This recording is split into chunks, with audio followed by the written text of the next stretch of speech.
Kyle, here we go. In five, four, three, two, and one.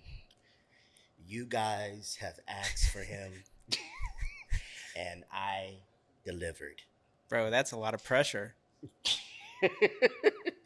This podcast is a collection of past and new friendships that I've had the honor and privilege of journeying with in this life.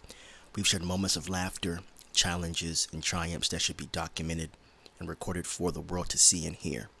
So my prayer is that this pod is relatable, authentic, and encouraging to all who watch or listen. Enjoy the episode. We go back all the way to the relatables, bro. The relatables. Wow. That's crazy. You text me last night that we were going to talk about this, and I was like, dang, I forgot about that. That's crazy. It is crazy. Yeah, man, that's crazy. Well, ladies and gentlemen, I give you guys none other than urban outreach coordinator. He is a vaults enthusiast. Oh, Vols. Yeah, like volunteers. Sorry, like volunteers. Yeah, I got you. Yeah. See, I don't even follow. It's all good. It's all good. Sorry about that. It's all good, bro. Yes. He just couldn't wait till college football got back into session. Right here on the hat. But I give you a man that has been grinding ever since he stepped foot on New York ground. He's been here for 7+ years now. Yeah, I've been doing outreach in New York City for about 15 years. Right. But living here full time, going in my 7th year. Yeah. I give you guys none other than Kyle. How you doing? What's up, man? Bro, I'm like, so many people have been in my DMs and like texting me and calling me on seeing me on the streets. They're like, yo, Christian has a podcast. When are you going to be on it?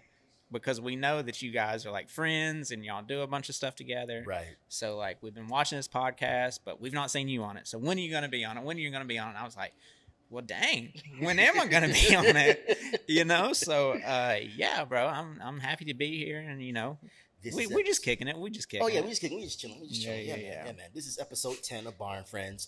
I really wanted to just keep you not last, because you're not last, but, you know, we have stories upon stories. Yeah. Oh, man, so many experiences to share. But I just wanted to, because I don't know if this is going to be like my finale or not.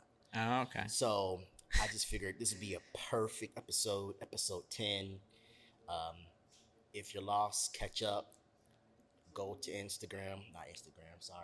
YouTube. And you're going to search up Just Shoot Bar. And then when you search Just Shoot Bar, all the information, all the videos, all the episodes from 1 to 10 will be on there. So yeah, man. So I just had to get you on here because like and subscribe. Oh yes, please. Yes. Click that bell for notifications. That's what we got to say. That's all. Yeah, that's it, man. But no, I just had to get Kyle on here because because we're at Seek Coffee right now. If you were in the Astoria area, and bro, this place is dope. Like, it's super dope. Like, it's really hard to find, like, a good coffee shop that has seating areas. Well, there's a lot of dope coffee shops around here. Like, Astoria in Queens and New York City in general has amazing coffee shops, but the seating area is really hard to find. So to have a dope coffee shop that also has dope seating area, bro, it's a blessing. So if you're ever in Astoria, Queens, come out to Seek Coffee. You already know, for sure.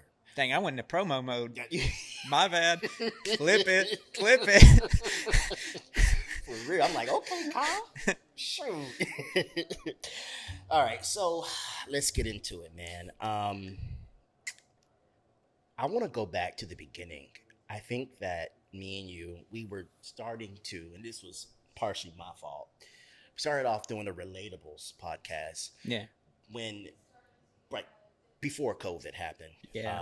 Bro, we've been knowing each other for a while. Yeah. I mean, we probably in like, I don't know, 7 years probably. Yeah. I want to say that, yeah. Yeah. At least 7 years. But yeah, we started the Relatables. All of our episodes are still on SoundCloud. Really? I didn't even know that. Yeah, Jeez, man. I don't want to listen to that. Y'all can, though. Oh, man.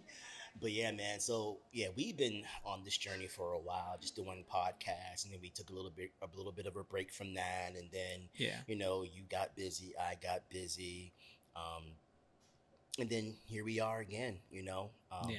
I just felt like too, and maybe you can be able to tap into this. I was just telling my homeboy Pedro over there. I call him El Presidente over there. All right. All I right. was telling him, I said, sometimes we rely on people Yeah. so much so that we ourselves get in the way from Yeah. doing the things that we want to do. And so I think that I was just back in the Relatables podcast, I was relating or I was relying on you to kind of like help me and encourage me. You did that. But I think in this season, Kyle, I'm learning to just, hey, if you want to do something, if you want to fulfill the dream, you don't need to have, now it's good to have your support Yeah. team, Yeah. of Yeah. Yeah. course, but hey, I can do Yeah. this. So, this all kind of stems from you. Like, because I've always thought that, well, I really can't do a podcast by myself. I don't think I have enough things to say. And you were one of the people in my life that I was like, you know what? I can't. I have Yeah, bro. lots to say, and I have a voice. So I Yeah, want to thank you for that, man, for sure. bro. No, like, thank you. I mean, like, me and you, I think, have been good for each other because we were in a space where we wanted to be creative, Hmm. and it's really hard sometimes to find like-minded people that also like encourage each other. And like, I always feel like me and you have had a good relationship because neither one of us care about credit sometimes, Right. where it's like, yo, we just want dope things to happen. And if the dope thing happens, I don't care if you get the credit or if I get the credit or if nobody gets the credit. As long as the dope thing happens, then we're good. And we're good. Yeah, yeah, Exactly. No, exactly. And it was freeing to me when I'm like, I don't need to rely on anybody else, yeah. but the Yeah. Lord, you know what I'm saying? And to have my friends, come on and just share their stories, Yeah. the things that they went through and gone through. And I don't want to get churchy and use the word testimonies, but No, I mean, it yeah, is what that's good, bro. Because like, I think um, it's good to have a platform, not just for you to speak your mind and to share your thoughts and your wisdom and stuff. Because like, you've been in it for a while here too, and like, you've got a lot of stuff to say. But also giving up that platform for other people that might not have a platform to share their stories and their wisdom and stuff like that. So not only are you activated in your skill set and your gifting and calling, but you're using your platform to also activate people and their giftings and skill sets. So it's like, you can invite someone onto this podcast. It's like, there's like, I don't have a testimony, I don't have a story, but being on your show will be like, they're like, dang, I do have a story, I do have a testimony, and they can go out and serve and use that to reach people. absolutely. And that is my goal, was to just bring people on and kind of just show them and let them know that they have a voice. Yeah, yeah, yeah, 100%. Everybody does, like, literally. And if we're both Jesus believers, I'm not assuming that everybody watching this is, but if you are a Christian, you know that um, your story is just the gospel of Jesus living inside of you and through you. So if you're breathing air, then you have a testimony.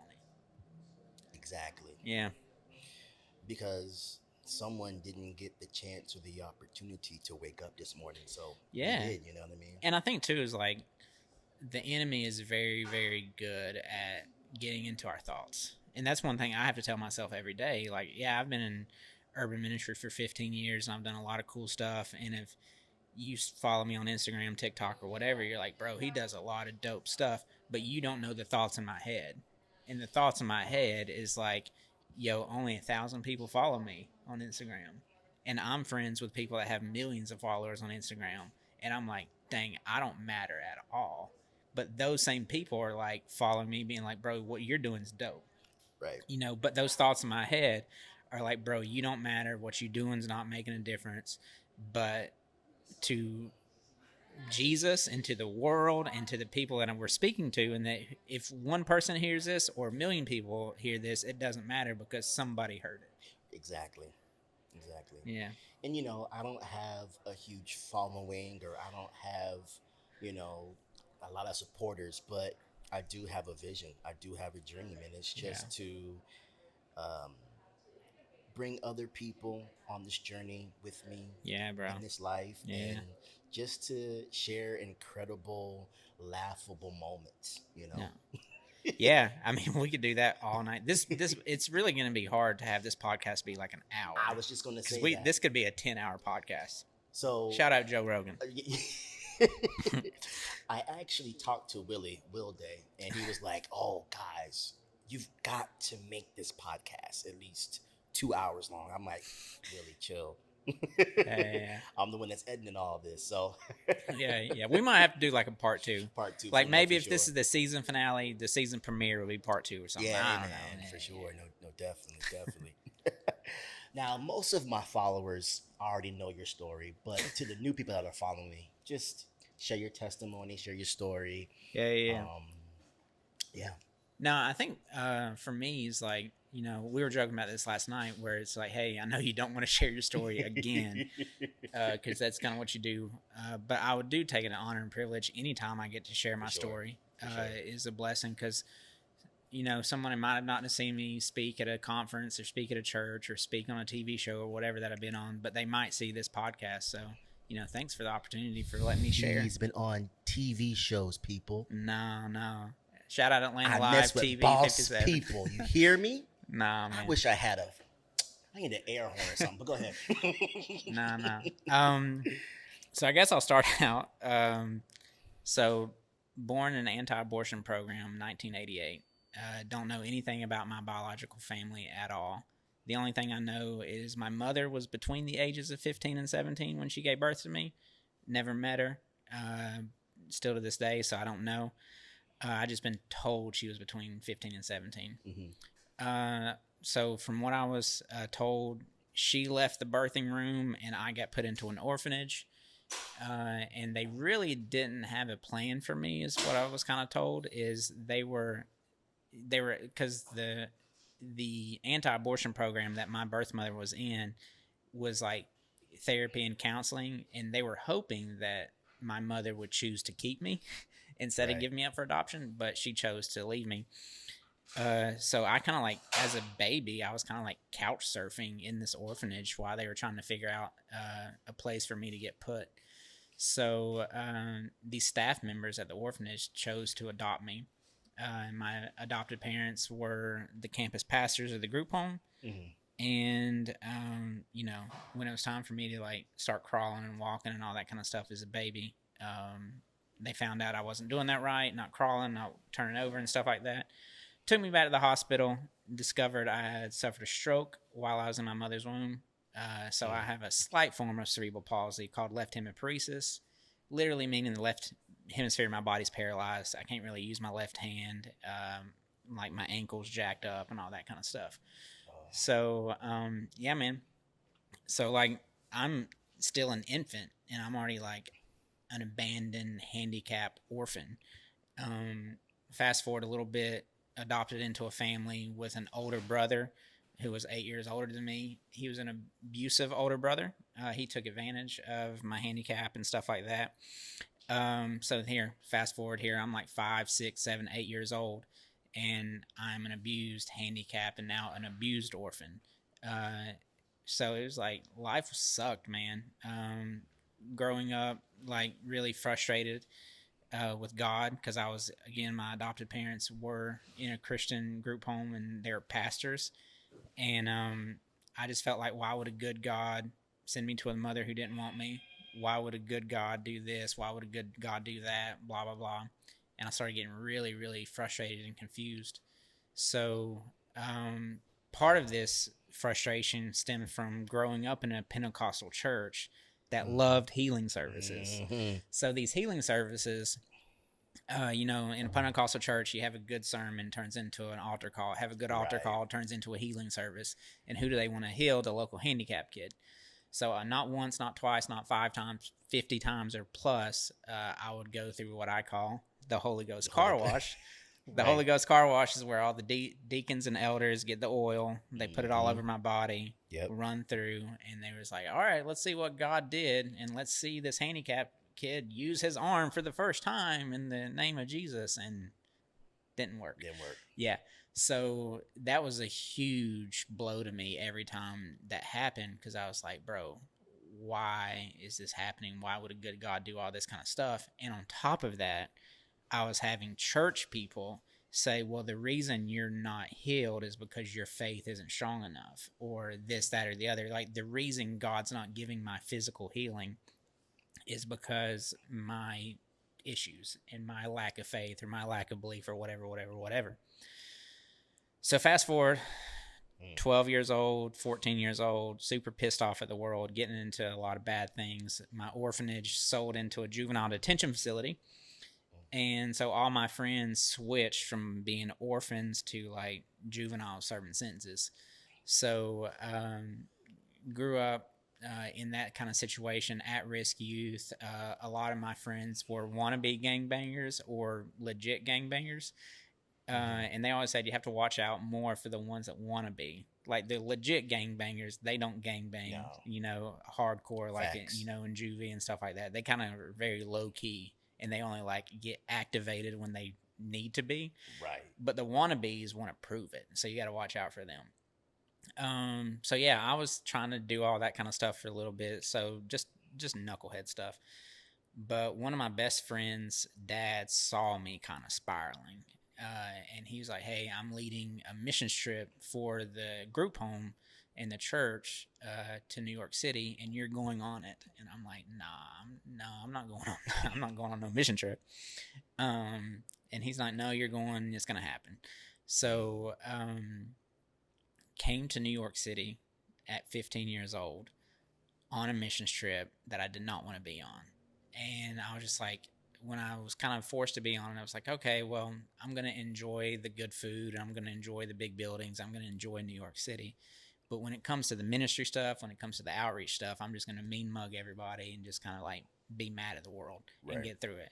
Yeah. So, yeah, on my 7-day mission trip, Jesus kind of transformed me little by little, and ended up giving my life to Jesus in a small Jamaican church in the South Bronx. Shout out East Chester Church of God, East Chester, Bronx.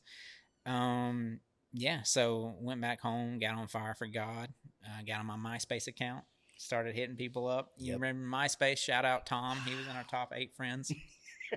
That's right. Yeah. So yeah, bro, got on my MySpace account, started hitting up artist, started hitting up any Christian hip-hop artist, Christian rock band, Christian speaker I could find. And I was just like, I had this copy and paste message saying, yo, I'm this abused, handicapped orphan with church hurt, just got saved, you want to come help save all my friends? And obviously a lot of people didn't hit me up, but some did. Right. So yeah, man, and started hosting outreach events. And bro, ever since then, I've been like on this, hosting mission trips, doing outreach events, doing concerts, kind of like an urban missionary mercenary. Like, I'll do anything that, like, is good, I guess. Like, there was, and I guess I'll end the testimony piece with this, is like, there's a documentary one time that I saw. I've not told anybody this, so bro, this is a clip. Oh, this is a clip. Exclusive. This is a Just Shoot Bar exclusive. Okay. So I was watching a documentary one time on ESPN, and it was Jalen Rose was on the documentary, and he was saying there was this guy that would always show up in weird places, and it was just like, there's this guy behind Michael Jordan when he won the championship. There's the same guy that was behind Tom Brady when he won the championship. There's the same guy like behind Drake. There's the same guy behind like John Calipari at University of Kentucky. There's the same guy with Jay-Z. This guy was just popping up, photobombing like everybody, but he was like friends with everybody. And they're like, he's in like multiple worlds and multiple spaces, but everybody knows who he is. So Jalen Rose coined his name Worldwide West. And he's like, everybody knows who West is, but no one knows what West does. But it's like, if Jay-Z gets in a restaurant in California and meets Drake and John Calipari and Michael Jordan, it's because West made it happen. So he became like this dude that started connecting all these celebrities from different walks of life and these athletes from different walks of life. And I was like, dog, that'd be dope for me to do, like in the Christian world, where it was like so many people from different walks of life would be like, yo, I need this to happen. Oh, hit up my dude Kyle. Oh, I need this to happen. Hit up my dude Kyle. And then like I'm starting to do that. And bro, it's kind of happened, which is kind of fun. Like, yeah. Let me take a time out and just say that because you do that so well. You do Thanks, that bro. so well. Yeah. I've met Kirk Franklin because of this dude. I met Lecrae because of this dude. I met, Ryan Horton because of this dude. Like, this dude is well connected, man. And I know a lot of people that network, Yeah. especially in New York City. Yeah. But you're like, yeah, I know him. Let's do it. I got you. Christian. And I think that that's one of the things that I appreciate about our friendship is because I don't. Well, I did kind of go. I went fangirl over Kirk Franklin. I mean, that's freaking Kirk Franklin. Yeah, it's Kurt Franklin.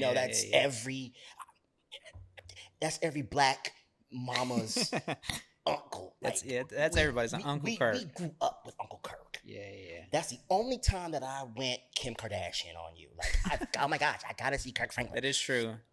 But with everybody else, I was like real chill. But like, and that's what I appreciate about you, Kyle. Like, you really are handyman Kyle. Like, you really out here in these streets making it happen for people without really wanting to get any praise or anything about or of that. So I appreciate that, man. I think that's the cool thing is like, and I was very intent. Everything I try, I might not do stuff smart and very intelligent, but I try to do stuff intentionally. So like growing up in the orphanage, because I'm handicapped, my nickname was Handyman as a joke because people were when you're in the orphanage in a group home in a juvenile setting, we make fun of each other is how we communicate. So we would always have these awful nicknames for each other, but it was almost like a term of endearment. Like one of my best friends' name was Shaky because he had seizures. Right. I'm like that. Yeah. So, so everybody called me Handyman growing up, and I was like, you know what? Like, I'm gonna flip that and make it like good because even now people's like, why is your social media and why is everything like Handyman Kyle? And it's like, because I'm handy in every situation. Bars. It's like, because people was like, "Are you like a plumber or something?" I'm like, no, I don't even know about a wrench. Like, I don't know. But I mean, it is a cool situation where, people are like, "Hey, I get random calls and random texts like, hey, so and so is coming to New York City." And they need this, that, or the other. I told them to hit you up and you take care of them. Right. And I just got to figure it out. But I love doing that. So that's so cool, man. Yeah. So it's so cool. And like I also love like not gatekeeping. Like if I know I'm if I'm on the way to do something kind of dope, speak on it, Kyle. I'll invite you, and I'll invite my friends. I'm like, yo, one of my best friends, Xavier Omar in LA, are performing at Webster's Hall, and I'm on the list. You want to come with me? Like, hey, I've got Maverick City Music at a private room at Blend Astoria. They just got off the Grammy stage. Do you want to roll with me? Hey, this, that, or the other is happening. Do you want to roll with me? And I think that a lot of times people in this world, they try to gatekeep. And they're like, I'm doing this cool thing and you can't. Right. And I'm like, I'm doing this cool thing. Anybody want to come with me? Oh, man. And I think that's one reason God allows me to keep sitting at tables that I don't think I really should be at because I don't really care that I'm at the table. You're preaching right now. Yeah. So, I mean, it's like... Be a preaching podcast right now. Man, that's so good. Yeah. Anyways, go ahead. Yeah, so it's like, God's allowed me to meet some really, really dope people because I don't get starstruck by them. You don't. You don't. Now, if you meet Drake, I need you to make that happen. Just it might happen, Drake. Actually. For real? Yeah, maybe. I'm not putting it out there, but let me meet Aubrey. I want to meet back in Degrassi, whatever that. Listen, whatever it takes. No. But anyways, no, for sure, man. No, Kyle. Like I appreciate you for that because it's like you're so right. You don't gatekeep. Like you're like, yo, I'm going over here. You want to come? I'm like, do you not know what you just asked me? Like, you want me to go and see Chandler Moore or Naomi Rain? Like, Hey, let's put this on the podcast though. 9 times out of 10, I invite him to stuff and he can't do it. So I'm like, bro, I invite you to everything and you ain't coming to do nothing. oh my goodness. See, the walk of shame. No, but I try to come out and, do a little something, but Yeah. but no, man, it's No, but I'll share, like, to end, I guess, the spiritual side of this is like, I guess like 3 or 4 years ago, I don't even know if it's 3 or 4 years, before COVID, right. I had an opportunity to go into the United Nations in Manhattan. Yes. And share my testimony. And so I had this moment of like clarity where I was sitting in the United Nations in downtown Manhattan, and these like United Nations representatives were coming in to have like a chapel service. And I was about to like share the gospel with them and like share my story. And like it kind of hit me, like I was like, bro, I grew up an abused, handicapped orphan with church hurt, and I hated God. Like I truly hated God growing up. And I was like, how am I in like United Nations right now about to preach the gospel of Jesus? And it's like, because when I was 15 years old on my mission trip, when I got introduced to Jesus, like he didn't heal my handicap. He healed the perspective of my handicap. So it was like, I no longer saw my handicap as an obstacle. I saw it as like a trampoline that could like boost me into stuff. So like me being an abused, handicapped orphan with extreme church hurt, yeah, like it might suck to tie my shoes or get dressed in the morning, but it's opening doors that would not be open for me if he would have healed me. So it's like sometimes, like James chapter 1 says, like, count it pure joy when you go through trials and tribulations. So you got to think about it like, how many times do we get in a sucky situation and we're just like, oh man, I got to get out of this. I got to go around it. I got to whatever. But right. Like, count it pure joy when you have a trial and tribulation, because you're like, yo, I can now take this trial, I can take this tribulation and flip it. And what was intended to kill me, I can now use to reach people. Mm-hmm. Like now I say, like, I'm glad that God allowed me to go through hell as a kid, because that will keep people from going to hell. And I just feel like that I'm truly grateful for having the, bad experiences, because those bad experiences now, John 4, 11 verse 4 is, this illness does not lead to death, but is meant for the glory of God, so God can be glorified through it. Right. So anything and everything that we go through is meant for the glory of God, and God can be glorified through it. So if you're going through something, just like count it pure joy. To make this a little bit more lighthearted. Yeah, we got deep, serious. That was deep. You've got to give me one example. Now this is New York City now, bro. Like, you got to give me one example of a crazy experience. It could be on the subway, whatever. Some crazy experience that you have experienced in the last 7 years of being in NYC. Like, just any experience. Any experience. It could be a bad date. Sorry, excuse me. No, we can't talk about that. Okay. No, I don't know. I've really not had like the typical like horror story New York City experience yet for me. I guess that's just God's favor. But like, one crazy thing that happened just recently, this was like a month or two ago. Ryan Horton was at Union Square Park. We were doing some filming down there for his worship set. Yep. And this like homeless dude came up to us in a red trench coat, and he had an upside down cross and a satanic Bible, and he was telling us that he was Satan and he was there to kill us. Oh, Father. So like we just had this like really awkward standoff, and me, I'm even in like super serious moments, I try to joke, right? Yeah. So like this dude is literally, and he's not small. Like dude is like Mr. T built, and again, I've got one hand. So like, like he would smash me in a fight, and he's like in my face, like doing half punches, stopping right here. And I'm like, bro, can I buy you a juice or something? I know you're Satan and you want to kill me, but it's hot out here and you're in a bathrobe. I can walk over to Trader Joe's and get you a juice. And he like broke a smile a little bit, but then went back into Satan character.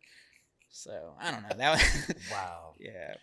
I mean, the only strange thing, and this is normal, I guess, in these New York City streets, is that I just saw um, two naked people on the subway. Bro, That's like like when did like nudity just become okay here? Like it's everywhere, dog. it is, bro. Yeah. It is crazy. So, Well, missionary transition time. transition time. So, missionary in NYC. Right. Speaking about missionaries and the different roles that missionaries do, Yeah. I'm gonna actually switch it up. I just flipped the switch. Flip, aka Drake. I want you to share with the people All right. some myths about missionaries. Do you know any? Some myths about missionary. I guess when I saw this question, I was kind of thinking about it. One thing I would like to say is like, especially doing missions work and kingdom work in the urban setting, is the perspective of what we do and the perspective of what we're supposed to do. Mm-hmm. A lot of times urban missions and urban ministry and people that want to do good and like, a lot of Bible Belt Southern Christians are my main clientele when it comes to mission trips. And they think that like coming up here to the evil, democratic, liberal New York City, they're going to go do poor minority ministry like at a soup kitchen or, immigrant ministry or whatever. Right. But true urban ministry is like just loving whoever God puts in front of you in an urban setting.